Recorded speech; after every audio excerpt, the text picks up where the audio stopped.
Hola a todos, bienvenidos a el especial de las primeras 149 jornadas de las Mil y Una Noches, unas jornadas que empezaron hace aproximadamente 7 meses, que durante los últimos 3 meses han estado atravesadas en Colombia por un violento conflicto que ahora se está silenciando de alguna manera, que ha dejado de ser viral, pero que finalmente a las ciudades ha alcanzado lo que en los últimos 60 años ha golpeado tanto a los pueblos o a la zona rural colombiana y que por fin de alguna manera está golpeando la ciudad. Durante estos 7 meses hemos leído semana a semana, de lunes a viernes, las jornadas de las Mil y Una Noches y hemos finalmente alcanzado las 149. A decir verdad, si nos hubiéramos atenido como tal a una jornada por noche, estaríamos en las 150 noches, pero nuestra noche número 32 fue tan extensa, realmente hubiera sido una hora completa de grabación, que por ustedes mismos, por mí, porque leer una hora completa en un plano secuencia es complicado, llevamos a dividirla en dos. Y eso hizo que en lugar del viernes anterior haber sido la 150, hubiese sido la 149 noche. Hubiéramos podido llegar a otros arreglos, hubo noches excesivamente cortas de 4, 5, 7 minutos y otras que fueron muy largas. Hasta ahora me sigo preguntando también por el carácter arbitrario de la duración de las noches. Hubo noches, una noche de una hora que fue la de máxima duración, pero también noches de 30 a 35 minutos versus otras de 7, 10, 15, 20, 25 minutos y su siempre ha sido variable. Hechos que tengamos, sí hay que tener claro que la opinión que doy aquí es una opinión de lector, no de alguien que haya necesariamente acudido a otras fuentes. Ocasionalmente he leído la introducción de Bernet, lo que como lector se me ha atravesado en algunos momentos con Jorge Luis Borges o con otros escritores, pero no es una lectura a fondo ni es una lectura académica, sobre todo porque estamos leyendo la traducción de una traducción. Y en eso también hay que ser claros. ¿Por qué estamos leyendo esta versión de las Mil y Una Noches? Pues básicamente porque era la que tenía a mis manos y aunque a uno le gustaría tener muchísimas versiones de las Mil y Una Noches, pues a veces es complicado monetariamente hablando, ¿sí? No soy un coleccionista tampoco. Recordemos que la versión que estamos leyendo es la versión de Ibáñez, de Blasco Ibáñez, traducida del francés, de la traducción de Marcus, que hace Marcus, y que esta es una versión de las Mil y Una Noches. Hay un texto de Borges dedicado a los diversos productores de las Mil y Una Noches y nos va hablando de la del Capitán Burto, de la de Marcus y todos los vicios y virtudes que tiene cada una de ellas. Leyendo a Jean Barnet, y a Barnet lo tenemos como una suerte de autoridad porque Barnet es el único autor hasta el momento que conozco que ha traducido, él es un orientalista claramente, que ha traducido del árabe al español Las Mil y Una Noches. Sabemos que hasta el momento estas 149 noches son canónicas. ¿A qué nos referimos con canónicas? A que hacen parte del conjunto original de las Mil y Una Noches, que no tienen los añadidos famosos, Sinbad el Marino, añadido famoso, Aladino, que son añadidos posteriores de las diversas traducciones, cuando esto empezó a verse masificado aproximadamente en el siglo XVIII-XIX a Europa. ¿Sí? Las Mil y Una Noches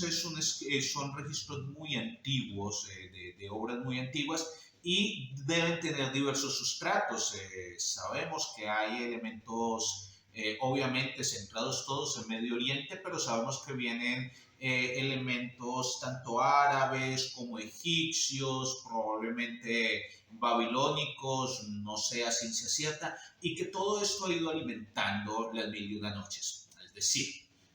tengamos en cuenta que nunca existió, nunca hubo la existencia de alguien que dijo: voy a inventarme un libro que se llame Las Mil y Una Noches y en ellos iré metiendo y metiendo y metiendo cuentos. No, Las Mil y Una Noches bebe de muchísimos textos. Ahora, por ejemplo, estamos hablando de las historias encantadoras de animales y aves, y asumimos o presumimos que tal vez algunos de estos cuentos también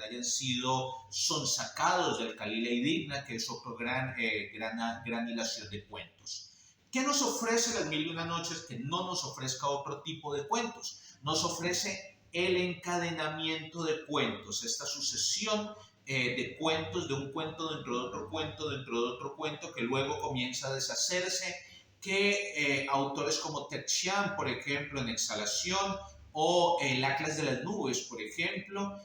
luego han venido a tomar de alguna manera para reestructurar nuevas historias. Esta concatenación nace a partir de una mujer que se niega a morir como tantas otras mujeres frente al encuentro que hacen dos sultanes, Shahryar y Shahzaman, de verse como cornudos, y Shahryar toma la decisión entonces de matar a todas sus esposas después de pasar una noche con ellas, y finalmente le corresponde el turno a la hija de su visir, que es Sherazade, que se va con su hermana Doniazada y que dice, no, cáseme papá, yo veo qué voy a hacer. Y empieza a entretener al sultán Shahryar, contándole noche tras noche varias historias. Recientemente nos hemos encontrado también con algo muy interesante, y es que Shahryar, en la noche 145, cuando terminamos con la historia de Omar al-Neman y de sus hijos Sharkan y Dol Makan, no se siente tentado ya a perdonarle la vida. ¿Sí? La noche 145, Sherazada termina la historia, no la deja en suspenso para continuarla al día siguiente como ha venido haciendo, sino que la termina como tal. Y menciona de pasada otras historias, pero ya literalmente dice Shahryar, empiezas a hacerme lamentar la matanza de tanta joven, y acaso hagas que olvide el juramento que hice de matarte como a todas las otras. Y ya hay otro tipo de relación entre Shahryar y Sherazade, lo cual es muy, muy interesante. Durante todo este tiempo hemos visto, teniendo en cuenta toda la estructura, el cuento, todo lo que hace el macro, todo lo que impulsa a Sherazade y a Shahryar a todo esto, y hemos visto básicamente, contando esta última, 12 historias, 12 historias grandes. En la historia del mercader y el efrit, que son las dos primeras noches, la historia del pescador y el efrit, que son de las 3 a las 9, la historia del mandadero y las 3 doncellas, que son las 9 a las 18, luego viene la historia de la mujer despedazada, de las 3 manzadas y del negro Ricán, de 18 a las 19, luego la historia de Chanceddin y de Hassan Badreddin, de las 19 a las 24, luego viene la historia del jorobado, una historia de equívocos con el sastre, el corredor nazareno, el intendente y el médico judío y sus aventuras. Luego viene una muy breve, que es la historia de uno de los personajes más desesperantes que uno se puede encontrar en Las Mil y Una Noches, que es la historia del barbero de Bagdad y de sus 6 hermanos, pero que es también una de las más desopilantes historias. Uno no puede dejar de reírse con todas las barbaridades que hace este barbero y todo lo que cuenta. Luego viene la historia de Dulce Amiga, pasa la historia de Ghanem Ben Ayyub y de su hermana Fenna, y luego nos metemos con la historia más larga de Las Mil y Una Noches, que no es como tal una recopilación de cuentos, sino que es una novela de caballería, según vamos avanzando, porque dura desde la noche 44 a las 145, es la más reciente de nuestras noches, y es la historia de Omar al-Neman y de sus 2 hijos, Sharkan y Dol Makan. ¿Sí? Y aquí ya vemos que hay diferentes tipos de relatos, por así decirlo. La mayor parte de esos relatos son bueno, y por supuesto la historia 12, que es en la que estamos ahora, y que que ya casi se acaba, no dura mucho, que es la historia encantadora de los animales y de las aves. Y dentro de todas esas historias, lo que más encontramos son de alguna manera historias ejemplarizantes, historias sobre aquello que debe hacer un buen musulmán, de alguna manera, historias maravillosas, pero como hemos atravesado un texto muy largo, vemos que las historias de los Efrits, de los Jinn, de los sucesos maravillosos, de alguna manera, son menores a los que pensábamos. Es decir, si hablamos porcentualmente, acabamos de atravesar 101 noches donde no hay un Jinn, no hay un Efrit, no hay ningún suceso maravilloso como tal, excepto el fatalismo musulmán. ¿A qué llamamos el fatalismo musulmán? Que nos recuerda un poco a los noruegos también, a los nórdicos, a nuestros amigos vikingos, y es el hecho de que hay un destino y hagamos lo que hagamos, el destino se va a cumplir, y es ahí donde están afincados muchos de estos héroes. Vamos a hacer lo que vamos a hacer, Alá tiene algo preparado para nosotros. La historia de Omar al-Nekan y de Omar al-Neman y de sus dos hijos Sharkan y Dol Makan tiene además un punto muy interesante, y es que generalmente nosotros como occidentales pues reconocemos el Cantar del Mio Cid o el Cantar del Roldán o el Rey Arturo de alguna manera, pero aquí nos cuentan las historias de las cruzadas, una novela de caballería vista desde el punto musulmán, desde nosotros somos infieles para ellos. Y es muy interesante cómo van contando esta historia. Y aquí se nos impone una lectura también muy interesante sobre toda esta cuestión, y es la historia de género, o la lectura de género, la óptica de género, sobre todo porque nuestra visión del Medio Oriente, nuestra visión de los árabes es que son un país extremadamente machista, extremadamente patriarcal, eso no lo podemos negar, pero aquí empezamos también a ver otro tipo de cosas. Tenemos unas mujeres increíblemente fuertes, tenemos uno de los personajes, a mi modo de ver, literariamente más bellos y mejor estructurados, que me llama muchísimo la atención, y es la reina Abrisa. La reina Abrisa hace parte de la historia de esta historia de Omar al-Neman y de sus hijos Sharkan, y resulta que Sharkan, yendo a pelear contra los árabes, se encuentra con la reina Brisa y digamos que se enamora perdidamente de una mujer que es poeta, de una mujer que es guerrera, de una mujer que tiene una gran sensibilidad, pero es cristiana. Sin embargo, eso no hace, ellos van juntos donde Omar al-Neman, y aquí empieza la tragedia de esta mujer porque ella es violada, ¿sí? De la forma más miserable por Omar al-Neman, no tiene castigo por eso. Pero no contento con esto, ella se escapa antes de tener a su hijo, y en el camino van con un negro guía, un eunuco, que no puede contenerse de alguna manera y la va a violar mientras ella está teniendo su hijo, y como ella se opone,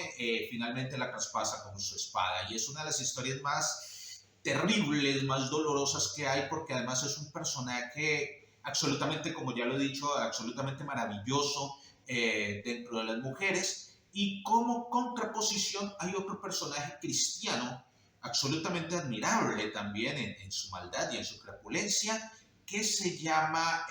la madre de todas las calamidades. Y la madre de todas las calamidades, de hecho, ha sido anteriormente vencida por la reina Brisa cuando Sharkan la conoce, y la madre de todas las calamidades es todo lo execrable que hay, pero es un villano, si lo hablamos desde el punto de vista de la narrativa actual, es un villano que se hace odiar con todas las de la ley, a tal punto que resulta encantador, ¿sí? Es un villano inteligente, es un villano inmoral, es un villano con muchas características interesantes.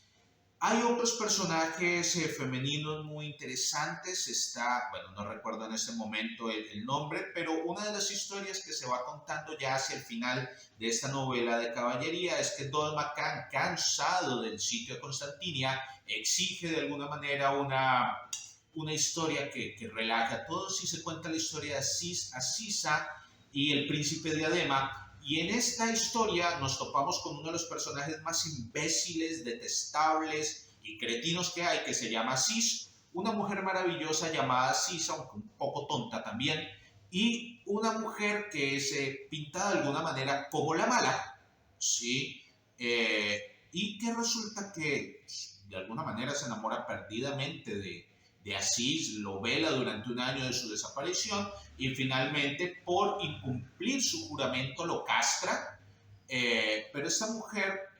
es también un personaje absolutamente fuerte, es una mujer liberada, es una mujer que ha hecho lo que de alguna manera le ha dado la gana. Entonces la posición de las mujeres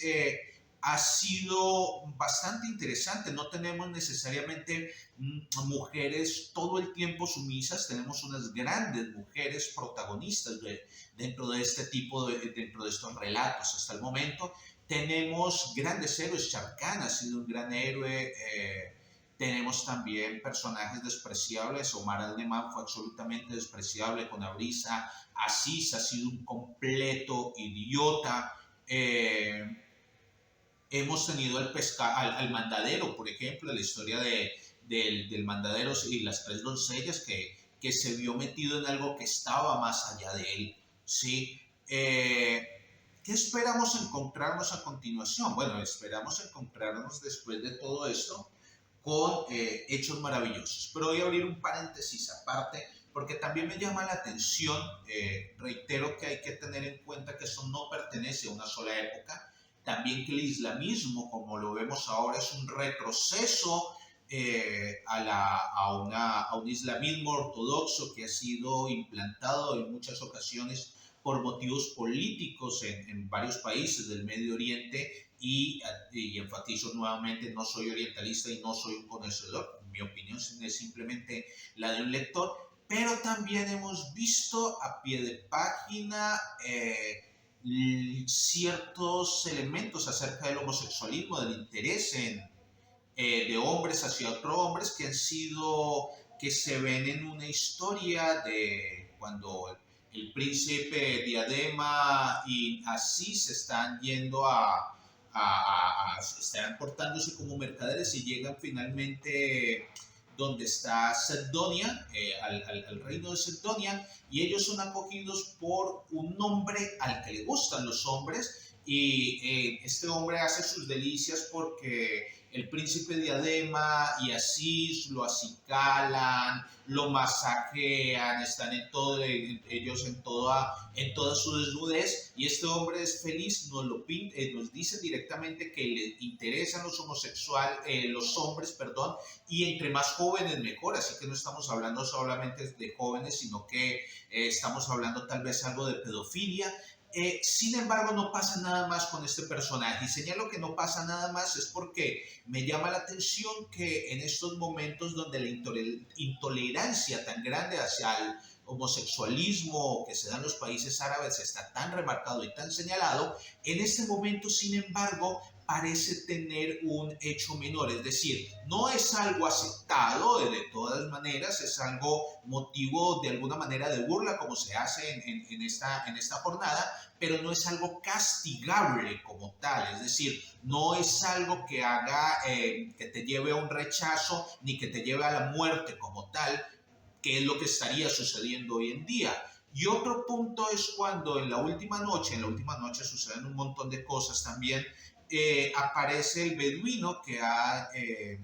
secuestrado a Nosjatú, cuenta una historia maravillosa donde se encuentra